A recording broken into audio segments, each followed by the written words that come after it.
Bem-vindos a mais uma conversa aqui na nossa série Liberdade e Justiça à Luz da Fé Reformada. Hoje o foco é o capítulo 5 do livro Com Liberdade e Justiça para Todos, do Joe Morecroft.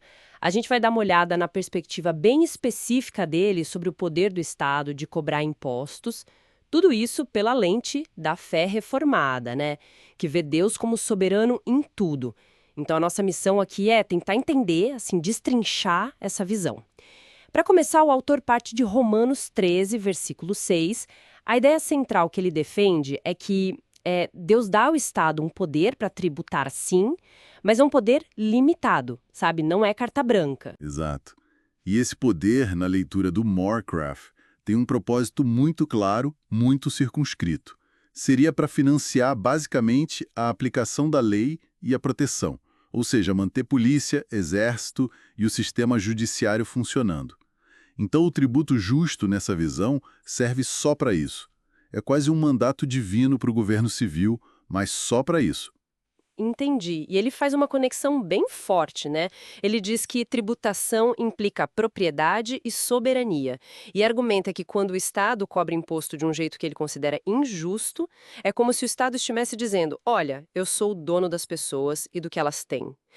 Vamos tentar entender essa lógica. Sim, a base teológica para isso ele busca lá no Salmo 24, que diz: Ao Senhor pertence a terra e tudo que nela existe. Para ele, só Deus é o dono soberano absoluto de tudo. Ponto. Então, qualquer imposto que ultrapasse os limites que ele entende como bíblicos seria uma negação dessa soberania de Deus. Seria quase uma idolatria, onde o Estado se coloca no lugar de Deus, sabe? E aí as críticas aos sistemas de hoje ficam bem duras, né? Imposto de renda, imposto sobre propriedade, sobre herança, tudo isso, na visão dele, é o Estado agindo como se fosse o verdadeiro dono, dono da nossa renda, dos nossos bens, até do futuro das famílias. Ele chega a chamar o licenciamento para trabalhar, tipo, ter uma licença para exercer sua profissão, de tributação pagã. Pagando no sentido de que o Estado estaria reivindicando um poder sobre a sua vocação que para ele só pertence a Deus. E ele detalha vários tipos de impostos, né? Sim, quais são os principais? Bom, o imposto de renda ele classifica como de inspiração marxista, porque puniria a produção, o sucesso, o imposto sobre empresas, ele argumenta que, no fim das contas, quem paga somos nós, né? Ou nos preços mais altos ou nos salários mais baixos. O imposto sobre propriedade, para ele, é o Estado dizendo a terra é minha, quando na verdade pertenceria a Deus. O imposto sobre herança é visto como um ataque direto à família. Ele até cita um princípio lá de Ezequiel para reforçar isso. A retenção na fonte seria colocar o Estado antes de Deus, né? Tipo, o Estado pega o dele primeiro. E a inflação, essa ele descreve como uma forma mais, assim, perversa e escondida de imposto. Inflação como imposto? Como assim? A ideia é que quando o Estado manipula a moeda, desvaloriza o dinheiro, ele está basicamente confiscando o poder de compra sem precisar legislar um imposto novo. Para o Morecroft, isso é usurpar um poder divino e destruir a economia. Ele usa até Isaías para criticar isso. Uau! A crítica é bem abrangente mesmo.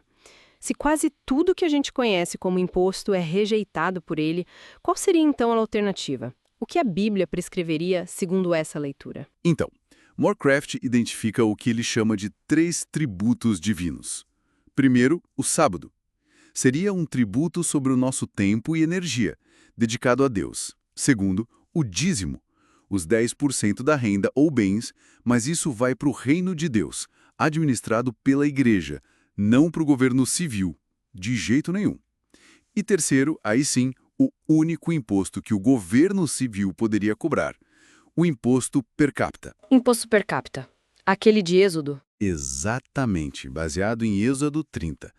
Seria uma taxa fixa bem baixa, igual para todo mundo, ele especifica homens adultos, e o dinheiro seria usado exclusivamente para financiar as funções legítimas do Estado, justiça, polícia, defesa. E por ser uma taxa fixa e baixa, ela já limitaria o tamanho e o poder do Estado por natureza. Entendi a lógica, mas, bom, a realidade é bem diferente, né? Como ele lida com a instrução de Jesus em Mateus 22 sobre dar a César o que é de César? Boa pergunta.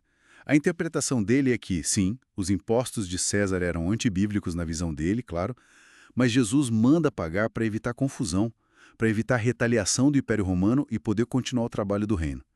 Ou seja, a lealdade principal é a Deus, sempre. Mas a estratégia não é sair brigando, não é revolta fiscal violenta. A mudança viria de outra forma. E qual seria essa forma? Qual a proposta de reforma que o livro apresenta? Desobediência civil fiscal. Não é isso. A mudança que ele propõe é mais, digamos, espiritual e gradual. Tem 3 pilares. Primeiro, trabalhar para substituir líderes políticos que acham que o Estado é soberano sobre tudo e todos. Segundo, a obediência pessoal ao sistema que ele vê como divino. Guardar o sábado, dar o dízimo, reconhecer a soberania de Deus na prática. E terceiro, evangelismo e persuasão. Convencer a sociedade de que Cristo é o verdadeiro soberano, não o Estado. A ideia é que só mudando a crença fundamental das pessoas sobre quem é o Senhor e Salvador, se é Deus ou o Estado, é que o sistema de impostos vai mudar para refletir isso um dia. Uma análise bem teologicamente densa sobre impostos vinda dessa perspectiva específica. A ideia central que fica é essa: a forma como uma sociedade tributa acaba revelando a quem ela realmente reconhece como soberano. Isso deixa a gente pensando, né? Se a gente aceitar essa premissa, o que será que as nossas práticas fiscais de hoje, no mundo todo, dizem sobre as crenças, talvez até inconscientes, que moldam as nossas sociedades? Exato.